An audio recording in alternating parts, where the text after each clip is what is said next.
Hello students, बच्चों next example start करते हैं। एग्जाम्पल नंबर 7 और ये एनसीईआरटी का पेज 212 का एग्जाम्पल नंबर 2 है। दैट मीन्स बच्चों ये एक्सरसाइज 10.2 से जस्ट पहले एग्जाम्पल नंबर 2 है और ये बहुत ही इंपॉर्टेंट क्वेश्चन है। एक बार आप क्वेश्चन बुक से पढ़ लो, हम स्टार्ट कर लेते हैं। फ़िलहाल यहाँ पे बेटा गिवन है सबसे पहले एक सर्किल सी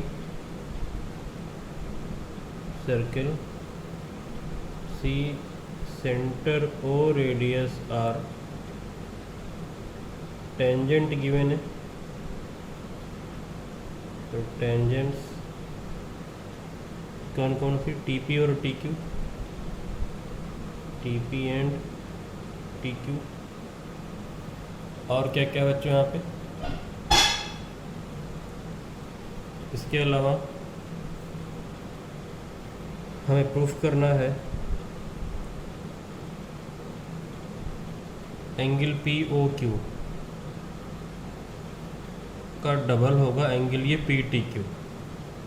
तो angle P T Q equal to twice time of angle O P Q. तो प्रूफ स्टार्ट कर लेते हैं। आप देखिए बेटा, सबसे पहले इस ट्रायंगल टी पी क्यू में ये टी पी और टी क्यू तो इक्वल हैं।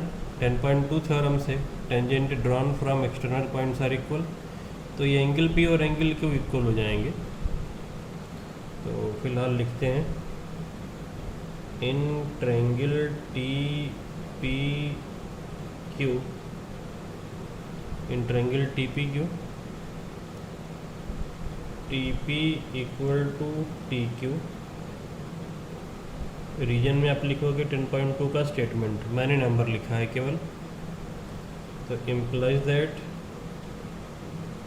Angle T P Q equal angle T Q P.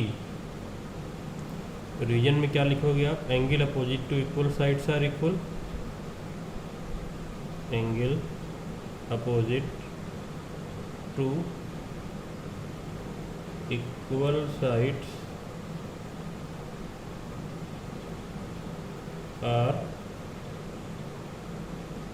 Equal, और इसे इक्वेशन 1 बोल दो। अब बेटा क्या करो कि ट्रायंगल टी पी क्यू में एंगल सम प्रॉपर्टी यूज़ करो, तो हो जाएगा angle T plus angle T P Q plus angle T Q P equal 180। अब आप क्या करो, इसके बाद ये टी क्यू पी और टी पी क्यू तो इक्वल है, और फाइनली हमको देखो पी टी क्यू चाहिए था। तो पी टी क्यू मतलब ये एंगल टी। तो अब आप क्या करो कि इन दोनों में से किसी एक की वैल्यू निकाल लो। और तो आप यहाँ पे क्या करो बेटा ना कि टी पी क्यू के फॉर्म में लिखो, क्योंकि हमको इधर से वैल्यू चाहिए। तो आप लिखो अगली लाइन में, नेक्स्ट लाइन में angle T plus angle T P Q, और इस टी क्यू पी को रिप्लेस कर दो, टी क्यू पी को टी पी क्यू ही लिखो आप। तो plus angle T P Q, क्योंकि दोनों इक्वल थे, इक्वल टू 180 डिग्री। यहाँ पे लिखो फ्रॉम इक्वेशन 1, फ्रॉम इक्वेशन 1। इसके बाद में बच्चों ये हो जाएगा angle T plus twice time of angle T P Q equal 180। Angle T P Q हो जाएगा बेटा फिर हमारा 180 माइनस एंगल टी अपॉन 2। तो फाइनली आ जाएगा angle T P Q equal to, अगर स्प्लिट कर दें तो 90 माइनस एंगल टी बाई 2। इसे इक्वेशन 2 नाम रख दो। अब देखो बेटा, ये टी पी और ओ पी आपस में परपेंडिकुलर होंगे थ्योरम 10.1 से। तो एंगल ये कितना हो जाएगा, टी पी ओ 90 डिग्री हो जाएगा। एंगल टी पी ओ हो जाएगा 90 डिग्री। रीजन में लिखा है थ्योरम 10.1। अब अगर हमको ओ पी क्यू चाहिए तो एंगल ओ पी क्यू कैसे मिलेगा हमें? 90 से आप क्या करोगे, एंगल टी पी क्यू को माइनस कर दोगे, minus angle T P Q, तो एंगल ओ पी क्यू हो जाएगा, एंगल ओ पी क्यू हो जाएगा 90 माइनस, और इसकी वैल्यू रख दें अगर इक्वेशन 2 से, तो 90 minus angle T by 2, bracket open होने पे ये 90 से 90 कैंसिल हो जाएगा, angle T by 2 equal to O P Q आ जाएगा। तो ब्रैकेट ओपन अगर कर दें बच्चों हम, तो angle O P Q, angle O P Q equal to angle T by 2, angle T के अगर पूरा नाम रखें तो angle O P Q equal to angle, अब एंगल टी का अगर पूरा नाम देखो तो आप हो जाएगा ना पी टी क्यू, तो कंप्लीट नाम लिख लेते हैं इसका, angle P T Q by 2। अब यहाँ से आप देखो एंगल पी टी क्यू हो जाएगा twice time of angle O P Q, और यही हमको प्रूफ करके लाना भी था, तो इस तरीके से बेटा ये आ गया।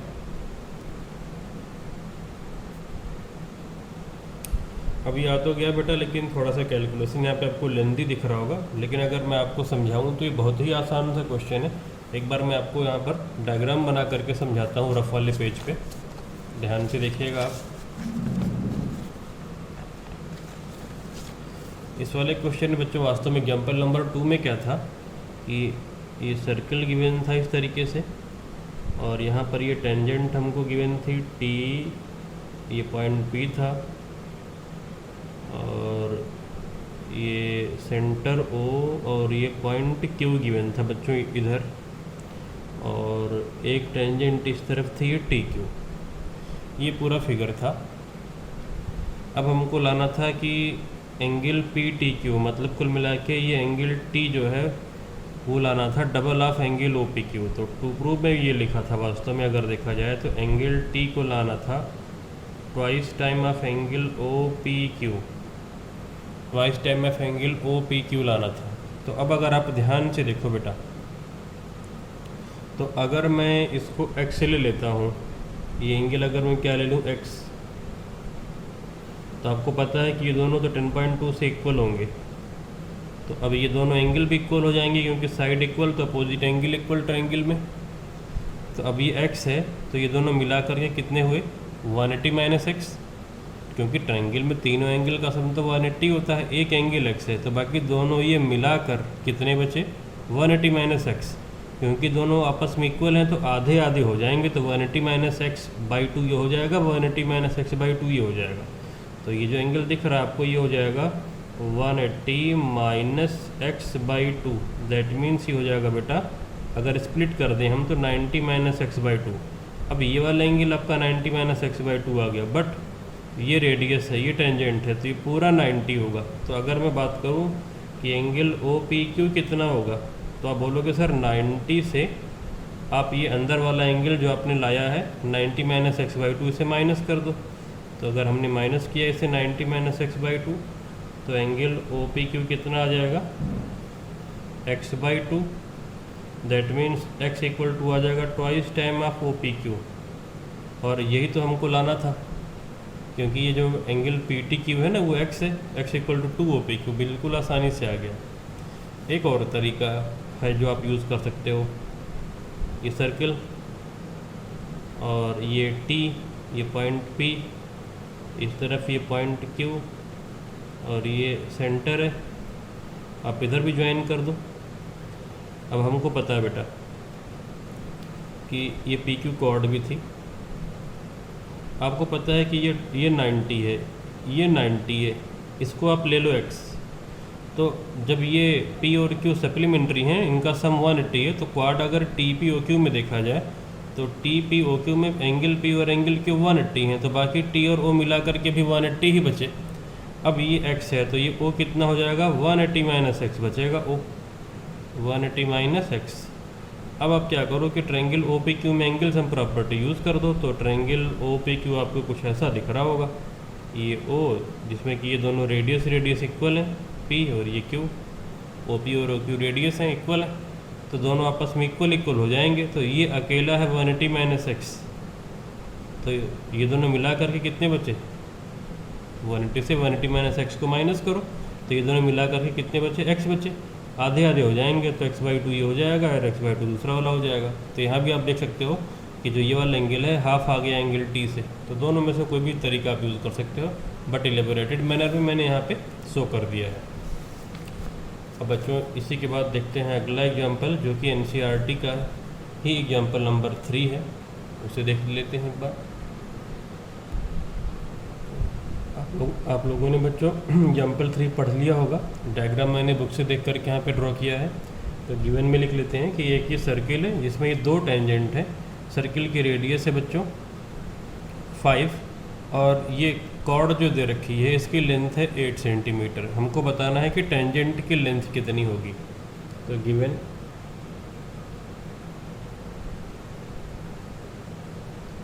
Circle C, centre O, radius R, जिसमें कि आर है 5 सेंटीमीटर, 2 टेंजेंट्स गिवन है, tangents T P and T Q, और तीसरा पॉइंट है जो ये पी क्यू कॉर्ड है, ये गिवन है 8 सेंटीमीटर। टू फाइंड टीपी की लेंथ हमको पता करनी है, टेंजेंट टीपी। सॉल्यूशन देखिए, सबसे पहले तो बेटा आप इस T P O Q quad को एक काइट शो कर दो। कैसे, टी पी और टी क्यू आपस में इक्वल है 10.2 से, ओ पी और O Q radius of same circle, तो एक क्वाड हो जाएगा काइट। और काइट के डायगोनल्स अगर आपको पता हो तो आपको पता है कि जो बेटा common base of 2 isosceles triangle है, दैट मीन्स पी क्यू, कई बार इसे छोटा वाला बोल देते हैं, ये बाइसेक्ट हो जाता है दूसरे वाले डायगोनल से। इसका मतलब ये पी एम और क्यू एम इक्वल हो जाएगा, plus diagonals of kite perpendicular भी होते हैं। तो पहले पार्ट में आप इतना करो पहले। तो स्टार्ट करते हैं हम। In quad T P O Q, T P equal to T Q, 10.2 theorem statement आप लिखोगे। O P equal to O Q, radii of the same circle, आप क्या लिखोगे, radii of the same circle, मैंने केवल आर लिखा है। Implies that T P O Q is a kite, अभी काइट आ गया, काइट की प्रॉपर्टी आप यूज़ कर लो। तो काइट की प्रॉपर्टी क्या होती है, डायगोनल परपेंडिकुलर होते हैं। Implies that P Q perpendicular O T, P Q perpendicular O T, यहाँ पे पी लिख दिया मैंने, P Q perpendicular O T, ये ओ टी बेटा, ओ टी, एंड क्या आ जाएगा, P M equal to Q M equal to कितना हो जाएगा, 4 सेंटीमीटर। यहाँ पे रीजन इसका आप क्या लिखोगे, प्रॉपर्टी ऑफ काइट है, तो मैं शॉर्ट में पीपीटी लिख रहा हूँ, पीपीटी ऑफ काइट। काइट की प्रॉपर्टी होती है कि डायगोनल परपेंडिकुलर होते हैं और एक डायगोनल बाइसेक्ट हो जाता है जो कॉमन बेस होता है दोनों आइसोसेलेस ट्रायंगल का, कई बार छोटा वाला ऐसे बोलते हैं, दैट इज़ की पी क्यू। अब आप इसके बाद क्या करो बेटा, ये आप ये ट्रायंगल को अगर ध्यान दो तो ये ट्रायंगल क्या हो गया, एक राइट एंगल ट्रायंगल हो गया। और इस राइट एंगल ट्रायंगल में आपको पता है कि ये M90 आ गया आपका एक तरीके से, तो ये M हो गया हमारा 90, और ये बाइसेक्ट हो गया, अब इक्वल हो गया है, तो कितना कितना हो जाएगा, 4 हो गया। और ये OP रेडियस है 5 है। अब ये 5 है, ये 4 है, ये राइट एंगल ट्रायंगल है, OM पाइथागोरस से 3 आ जाएगा, पाइथागोरियन ट्रिपलेट वैसे पता भी है हम लोगों को। तो लिखते हैं अब यहाँ पे हम, in right angle triangle POM, OM square equal to 5 square minus 4 square implies that O M equal to कितना हो जाएगा 3 सेंटीमीटर। और रीजन में लिख दिया ना पाइथागोरस थ्योरम 6.8 में यहाँ पे नंबर लिख रहा हूँ बस टाइम बचाने के लिए। पाइथागोरस थ्योरम 6.8 है पाइथागोरस थ्योरम। अब इसके बाद बेटा क्या करो, अब इसके बाद आप थ्योरम 6.7 यूज़ करोगे। थ्योरम 6.7 हमने ट्रायंगल चैप्टर में पढ़ी थी, वो क्या है एक बार मैं आपको रिकॉल कराता हूँ। पहले तो मैं डायग्राम ड्रॉ कर लूँ, याद कर लेते हैं बच्चों थ्योरम 6.7 क्या है। चलिए ध्यान दीजिए, यहाँ पे हमने वहाँ पे पढ़ा था थ्योरम 6.7 में। मैं रिकॉल कराता हूँ रफ वाले पेज पर। हमने बेटा वहाँ पे पढ़ा था कि अगर कोई राइट एंगल ट्रायंगल है, ये राइट एंगल ट्रायंगल है ए बी सी, और अगर राइट एंगल से हाइपोटेन्यूज पे हम परपेंडिकुलर ड्रॉ कर दें तो बनने वाले तीनों ट्रायंगल सिमिलर होते हैं। तीनों कौन से, छोटा, छोटा और ये बड़ा वाला, ये तीनों आपस में सिमिलर होते हैं। फिर से मैं रिकॉल कराऊँ, राइट एंगल ट्रायंगल में राइट एंगल से हाइपोटेन्यूज पर अगर परपेंडिकुलर ड्रॉ करा तो बनने वाले तीनों ट्रायंगल, तीनों मतलब एक छोटा, ये छोटा और ये बड़ा, तीनों आपस में सिमिलर होते हैं। ये हमने वहाँ पे देखा था। तो सिमिलरिटी वाली प्रॉपर्टी आप यूज़ करके साइड्स का रेशियो सेम करके आप सीधा सीधा आंसर फाइंड आउट कर लोगे। तो अब अगर यहाँ पे देखो आप बेटा, तो ये ओ पी रेडियस है, टी पी टेंजेंट है, एंगल पी हो गया 90। अब इससे अगर हम सामने परपेंडिकुलर ड्रॉ करें तो ये पी एम इसको 3 सिमिलर ट्रायंगल में डिवाइड करेगा। ये छोटा वाला कौन सा पी एम ओ और टी पी एम, और बड़ा वाला कौन सा टी पी ओ, ये तीनों सिमिलर होंगे।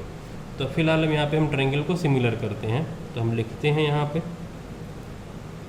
इन triangle T P O and triangle. अब इस छोटे वाले की बात मैं कर रहा हूँ पी एम ओ की, लेकिन ऑर्डर क्या रखा जाए। अब देखो बेटा टी पी ओ और पी एम ओ में तो ओ एंगल कॉमन है, तो ओ के लिए तो ओ पॉइंट लास्ट में आएगा। अब टी पी ओ में पी 90 है तो यहाँ पे एम 90 है, तो पी के लिए एम आएगा, तो एम ओ लास्ट में आएगा। तो पहले नाम क्या हो जाएगा इसका, पी एम ओ हो जाएगा। इसमें आप कैसे लिखोगे, angle O equal angle O common, common है,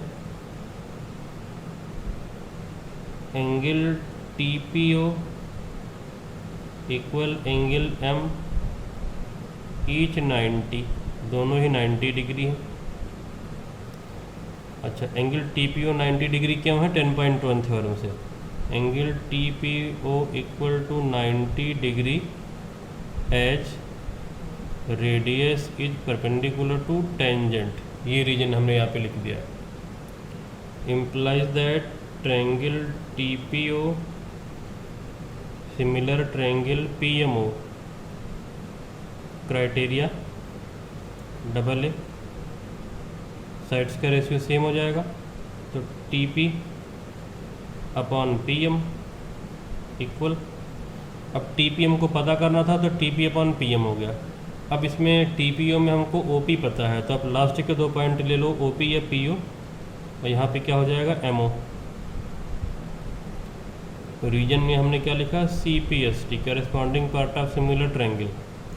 तो T P upon P M कितना है 4 सेंटीमीटर है, पी ओ कितना है 5 है, और एम ओ कितना है 3 है। तो यहाँ पे अगर आप देखो तो टी पी कितना आ जाएगा, टी पी की वैल्यू बेटा आ जाएगी 20/3 सेंटीमीटर। ये इसी को अगर आप मिक्स फ्रैक्शन में लिखोगे तो टी पी कितना हो जाएगा 6 होल 2/3 सेंटीमीटर। तो ये फाइनल आंसर आ गया यहाँ पे टी पी के लेंथ के लिए। तो यहाँ पे ध्यान रखने वाली बात क्या है, एक बार तो हमने काइट की प्रॉपर्टी यूज़ की, दोबारा ट्रायंगल की सिमिलरिटी वाली प्रॉपर्टी यूज़ करके आसानी से सॉल्व कर लिया है। और एनसीईआरटी में अगर आप देखोगे तो सिमिलरिटी के बजाय पाइथागोरस थ्योरम यूज़ करके भी सॉल्व किया है, तो आप वो भी करना चाहो तो कर सकते हो बच्चों। अब इसके बाद बच्चों देखते हैं अगला क्वेश्चन, नेक्स्ट एग्जाम्पल। तो अगला एग्जाम्पल है बच्चों नंबर 9, और ये एक्सरसाइज 10.2 से क्वेश्चन नंबर 12 है। हमने बेटा इसका डायग्राम बुक से देख करके ड्रॉ कर लिया है, तो गिवन नोट कर लेते हैं। तो गिवन है इसमें बेटा एक circle C, centre O, radius R और रेडियस इसमें गिवन है 4 सेंटीमीटर। इस सर्कल को सर्कमस्क्राइब करता हुआ triangle A B C, triangle ABC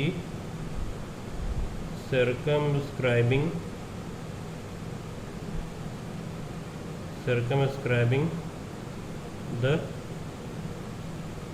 circle। Third point,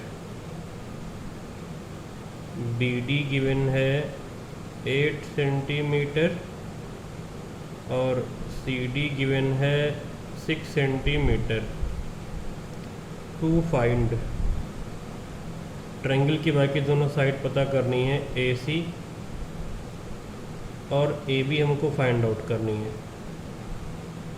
तो सॉल्यूशन देखिए कैसे करेंगे। तो आप ध्यान से देखो बच्चों, यहाँ पर अगर ये CD 6 है तो ये CF भी कितना होगा, 6 होगा 10.2 थ्योरम से, तो मेंशन कर लेते हैं। तो ये भी कितना हो गया, 6 सेंटीमीटर 10.2 थ्योरम से। क्यों? क्योंकि tangent drawn from external points are equal. अच्छा, उसी तरीके से अगर बेटा ये BD 8 है तो ये BE भी कितना हो जाएगा, अगेन 8 सेंटीमीटर ही होगा, ये भी सेम 8.2 थ्योरम यूज़ करके। उसके बाद क्या करो बेटा, आपकी AF को x ले लो, एज्यूम कर लो। तो AF अगर x होगा तो AE भी कितना हो जाएगा, x हो जाएगा।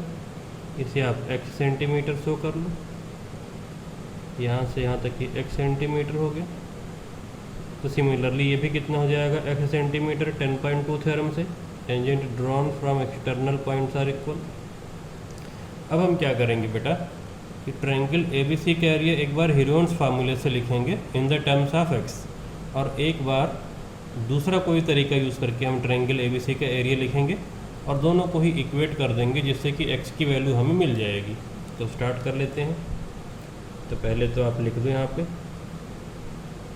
कि CD equal CF equal 6 centimetre और BD equal BE equal 8 centimetre, और उसी तरीके से AF equal to AE equal to x centimetre, और तीनों में ही आपने यूज़ किया है theorem 10.2, tangent drawn from external points are equal. अब आप सेमी पेरीमीटर S लिखो, तो S होता है A plus B plus C/2, तो ये S हो जाएगा। A plus B plus C/2 अगर करो तो A है 8 प्लस 6 14,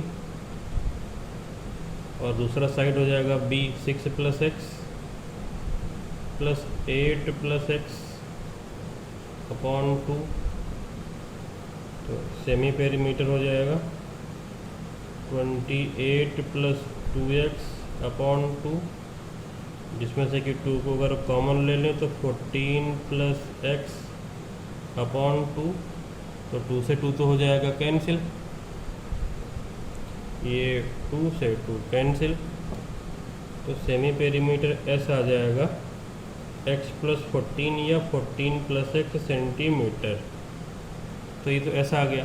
अब आप क्या कैलकुलेट करोगे, S माइनस A, तो S माइनस A क्या हो जाएगा हमारा, x प्लस 14 और A क्या है, A है A के सामने वाली साइड जो कि 14 है, तो फाइनली आ गया x। S माइनस B क्या हो जाएगा, x प्लस 14 माइनस B के सामने वाली साइड 6 प्लस x, ब्रैकेट के अंदर लिखना, ब्रैकेट ओपन करते ही x से x कैंसिल, और ये फाइनली आ जाएगा 8 सेंटीमीटर। और अगला S माइनस C, ये हो जाएगा 14 प्लस x, और C के सामने वाली साइड 8 प्लस x, तो S माइनस C हो जाएगा बेटा हमारा। जब ब्रैकेट ओपन करोगे तो 8 माइनस और x माइनस, फाइनली आ जाएगा 6 सेंटीमीटर। अब एरिया ऑफ ट्रायंगल फार्मूला अगर हम यूज़ करें तो हीरोन्स फार्मूला क्या होता है, S into S minus A, S minus B, S minus C. तो area of triangle A B C हो जाएगा अंडर रूट, सारी वैल्यू रखो आप, तो x है 14 प्लस एक्स, ये x प्लस 14, s माइनस ए, तो s माइनस ए कितना है, x है, इंटू 8 इंटू 6। तो area of triangle A B C ये आ गया बेटा अंडर रूट के अंदर 48x into X plus 14 centimetre square. इसको ऐसे ही रहने दो और इसे इक्वेशन नंबर 1 बोल दो। अब आप क्या करो बेटा कि इसी ट्रायंगल के एरिया हम किसी दूसरे तरीके से लिखते हैं। तो उसके लिए देखो हमने again triangle A B C का डायग्राम ड्रॉ किया है। ये है point A, it is B, it is point C, और आपको पता है बेटा कि जो ये रेडियस है ये टेंजेंट पर क्या होती है, परपेंडिकुलर होती है। दैट मीन्स कि ये 90 डिग्री हो जाएगा। सेम तरीके से ई को ज्वाइन करो और एफ को ज्वाइन करो, तो यहाँ पे ज्वाइन किया और वो 90 हमने शो कर दिया है। अब हम क्या करेंगे बेटा, इसके बाद हम ये डॉटेड लाइन से ओ को ज्वाइन करेंगे, बी, ए और सी तीनों से। तो ये ओ पॉइंट है, ओ को आप सी से भी ज्वाइन कर रहे हो और ओ को हम इस ए से भी ज्वाइन कर देंगे और इन तीनों ट्रायंगल का एरिया लिखेंगे, ए ओ बी, बी ओ सी और सी ओ ए का। ये पॉइंट होगा। अब अगर हम area of A O B लिखें तो ये हो जाएगा half into base, base A B into height, height ये क्या है आर, ओ एफ क्या है रेडियस है ना, देखो ओ एफ रेडियस, ओ ई रेडियस देखा जाए तो ये आर है, रेडियस आर आर आर। तो ए बी सी का एरिया आप लिख सकते हो, area of triangle A O B plus B O C plus C O A, तो वही लिखते हैं फिलहाल हम यहाँ पे, और फिर इन तीनों का एरिया लिखेंगे। तो area of triangle A O A B C, area of triangle A B C हो जाएगा बेटा equal to area of A O B plus area of B O C plus area of C O A, इन तीनों का area. अब इन तीनों का area कैसे लिखेंगे, तो फाइनली हो जाएगा area of A B C हो जाएगा, ए ओ बी का एरिया हो जाएगा हाफ, और ये बेस लिया ए बी और height R, B O C का area half B C into R, और तीसरे वाला का area half A C into R. Half और आर सब में से कॉमन ले लेंगे तो area of A B C आ जाएगा बेटा हमारा, यहाँ पे हाफ और आर को ले लिया है हमने कॉमन, हाफ और आर कॉमन, अंदर आ जाएगा A B plus B C और प्लस ए सी, जो कि ट्रायंगल का पेरीमीटर हो गया है। तो equal to half into R और इंटू ये पेरीमीटर हो गया, और पेरीमीटर का हाफ क्या होता है, सेमी पेरीमीटर, तो हाफ आर इंटू एस हो जाएगा। तो area of A B C आ जाएगा हाफ आर इंटू एस आ गया। आर कितना था, 4 था, और सेमी पेरीमीटर आप एस यहाँ पे निकाल चुके हो, कितना आया था, x plus 14, x plus 14 centimetre square. अब ये जो दोनों एरिया आया 4 इंटू एक्स प्लस 14 और ये दोनों को अब आप कर दो इक्वेट। तो फ्रॉम इक्वेशन 1 इंटू दोनों को इक्वेट कर दो, फ्रॉम इक्वेशन 1 एंड 2 इक्वेट अगर हम करें यहाँ पे हो जाएगा अंडर रूट के अंदर 48x इंटू एक्स प्लस 14, और इस तरफ आ जाएगा 4 into X plus 14। Squaring both side कर लेते हैं, ये आएगा 48x इंटू एक्स प्लस 14, और इधर आ जाएगा 4 का स्क्वायर 16 और x प्लस 14 का स्क्वायर। अब ध्यान से देखो बेटा, ये x प्लस 14 का स्क्वायर है, इधर x प्लस 14 है, तो एक x प्लस 14 से एक x प्लस 14 कैंसिल, 16 1 जा 16, 16 3 जा 48, तो लेफ्ट पे क्या बच गया, केवल और केवल 3x, ओनली 3x। और राइट में कितना आ गया, केवल केवल x प्लस 14, x इधर जाके माइनस हो जाएगा तो 2x इक्वल टू आ गया 14, दैट मीन्स x आ जाएगा 7 सेंटीमीटर, x आ गया 7 सेंटीमीटर। अब जैसे ही x आया 7 सेंटीमीटर, अब आपको पता है कि ये 7 प्लस 6 13 और ये 7 प्लस 8 15 सेंटीमीटर हो जाएगा, तो AC हो जाएगा। तो अब आगे लिखिए AC कितना हो जाएगा, AC equal to 7 plus 6 13 centimetre और AB हो जाएगा हमारा बेटा 7 प्लस 8 15 सेंटीमीटर, और ये है हमारा फाइनल आंसर। तो आज की क्लास से बच्चों इतना ही, इसके बाद देखेंगे हम नेक्स्ट क्लास में।